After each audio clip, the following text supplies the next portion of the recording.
Day 12 of the 1 year fast. So into the second week.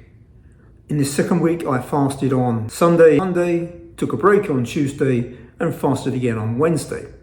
Today's Thursday, back eating. Again, just as a reminder, the protocol for the 1 year fast is for me to fast for 3 days per week for 52 consecutive weeks. And I choose the days during the week that I will fast.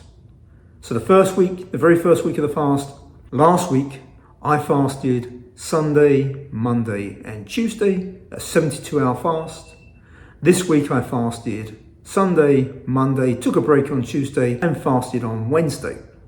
Next week, I'm probably going to fast Sunday, Tuesday, and Thursday.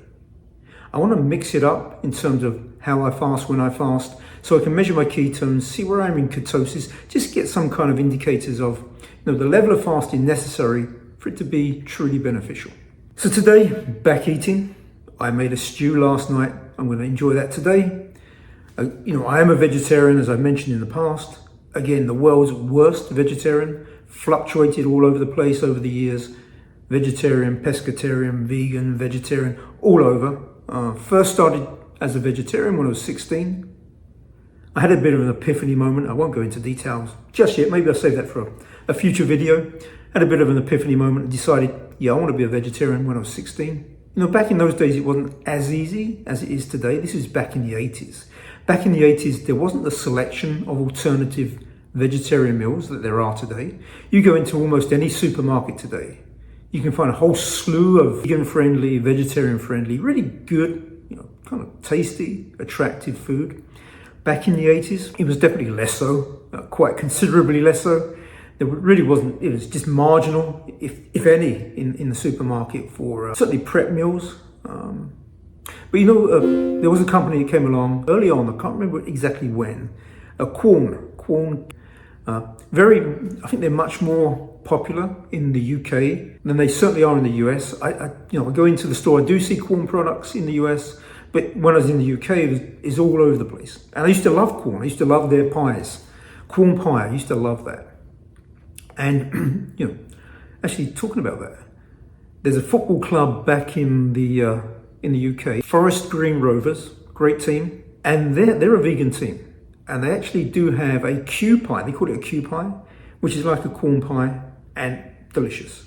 So if you're into football and want to try a vegan pie, go along to Forest Green Rovers. Great club, great team, great food. Anyway, so here I made a stew last night. Simple ingredients, but I did find some Quorn sausages here in the US yesterday. So I bought some of those and put those into the stew as well. So the stew is pretty basic. I love barley, so there's barley, obviously ton of onions, shallots, garlic, potatoes, turnips, some lentils, some chickpeas, good stock, herbs and spices. And so I made that last night. I'll share some pictures again and maybe a very short video, just kind of showing the stew percolating. But I love it, and it's not terribly expensive, and I feel really good when I eat that particular food.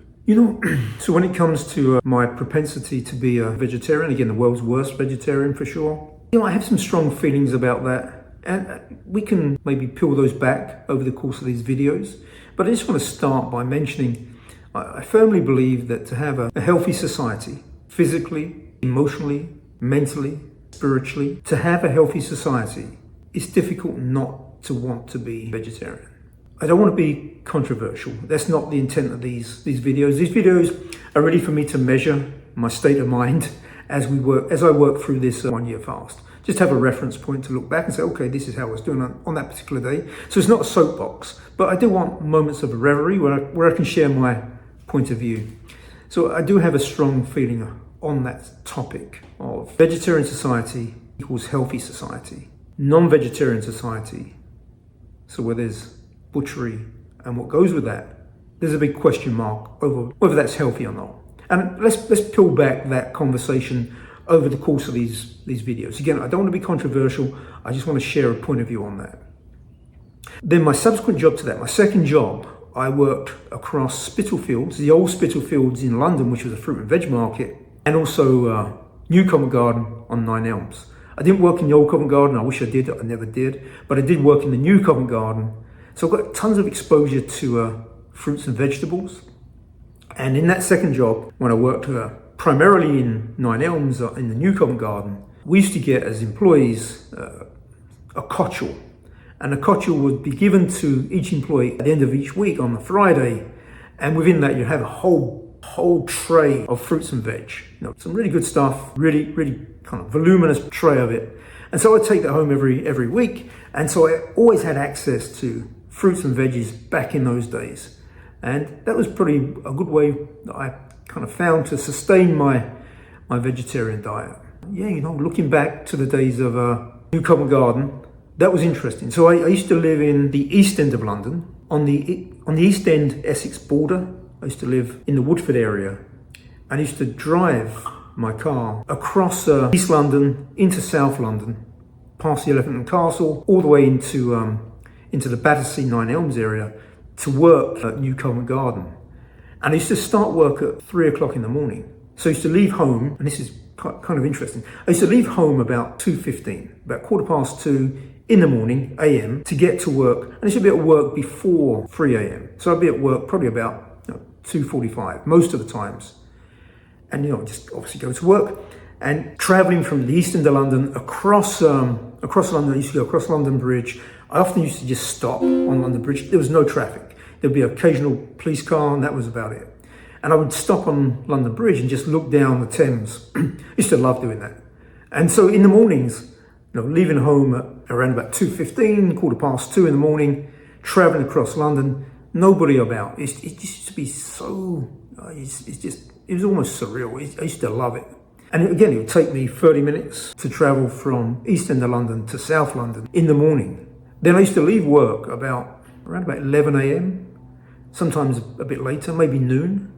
And coming home, it would take me up to 2 hours to get back because of all the traffic. So traveling from Nine Elms, across the south of London, past the Elephant and Castle, past the Oval, past Elephant and Castle, back over the London Bridge, back through Bethnal Green, all the way up into the East London Essex border. Going back home used to take me up to 2 hours. But coming, because it's so early in the morning, no traffic, often less than 30 minutes. And that used to be a bit of a contrast. So traveling into work, I used to love it. Traveling back home used to be a nightmare. So again, I'd leave sometimes 11 AM, sometimes noon. If I left at noon, I might not be home until 2 PM. Yeah, it used to be fun. You used to get the contrast of no traffic in London and literally bumper to bumper, chock-a-block, traveling back across the south and east of London. Used to be interesting times back in the 80s. I'm sure it's much different today in 2026. Yeah, I can definitely share some more stories about working in Spitalfields, old Spitalfields. New Spitalfields is obviously now on the Hackney Marsh, and also working in the New Covent Garden back in the 80s. Different world. I can share a ton of stories there actually. And maybe we can share those during the course of actually I could probably share a story from Nine Elms on every one of those days, but I won't bore you with those. Okay, so it's day 12, feeling good, really good actually, physically feeling really well, feeling mentally alert, looking forward to stepping into week 3. Feels like there's real momentum now.